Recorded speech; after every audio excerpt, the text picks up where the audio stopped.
இன்று அவருடைய சத்தம். எழுதியவர் சகோதரர் சகரியா பூனன் அவர்கள். நாள் ஏப்ரல் 1. பிழைத்து வாழ சுயத்திற்கு மறியுங்கள். 1. நீங்கள் மறக்கப்பட்டு போனீர்களோ, வேண்டுமென்றே உங்களை ஒதுக்கிவிட்டார்களோ, அப்படியிருந்தும் ஏற்பட்ட அவமானத்திற்காக அவர்களுக்கு தீமை செய்யாமல், கிறிஸ்துவுக்காக பாடுபட நானும் தகுதி பெற்றேனே என இருதயத்தில் மகிழ்ச்சியுடன் இருப்பீர்கள் என்றால் அதுவே சுயத்திற்கு மறித்தல். 2. உங்கள் நன்மையை தீமையாக தூற்றியும் உங்களின் கருத்துக்களை பகடியும் செய்கிறார்களா?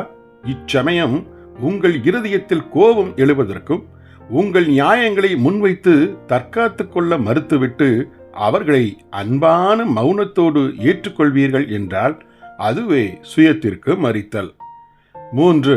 சகலமும் குழப்பம், ஒழுங்கின்மை, காலம் தாழ்த்தி வருதல், இது போன்ற எந்த முறைகேடுகளையும் அன்போடும் பொறுமையோடும் தாங்கிக் கொள்வீர்களா?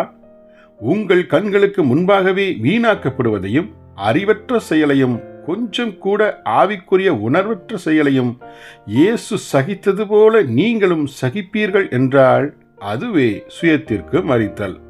4. ஒருவரோடொருவர் உரையாடும் போது உங்களை குறிப்பிட்டு பேச வேண்டும் என ஆர்வமற்றவர்களாய் இருக்கிறீர்களா? உங்கள் நற்கிரியைகளை பகிரங்கம் செய்வதற்கு ஆர்வமற்றவர்களாய் நீங்கள் ஓர் அறியப்படாதவராகவே இருப்பதை உண்மையாகவே விரும்புவீர்கள் என்றால் அதுவே சுயத்திற்கு மறித்தல். 5.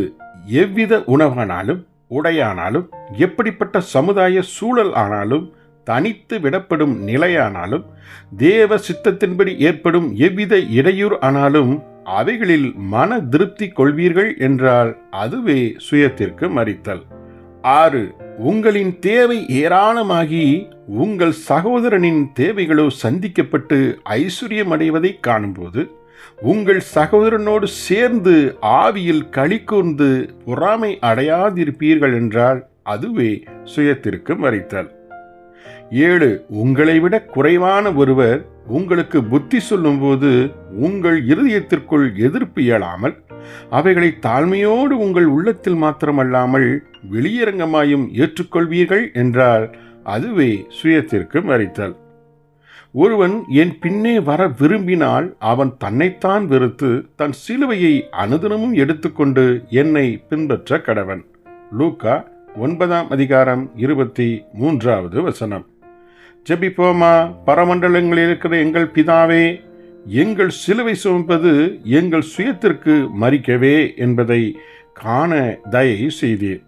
அனுதினமும் சிலுவை சுமந்து வர அருள் புரியும். இயேசுவின் நாமத்தில் ஆமேன்.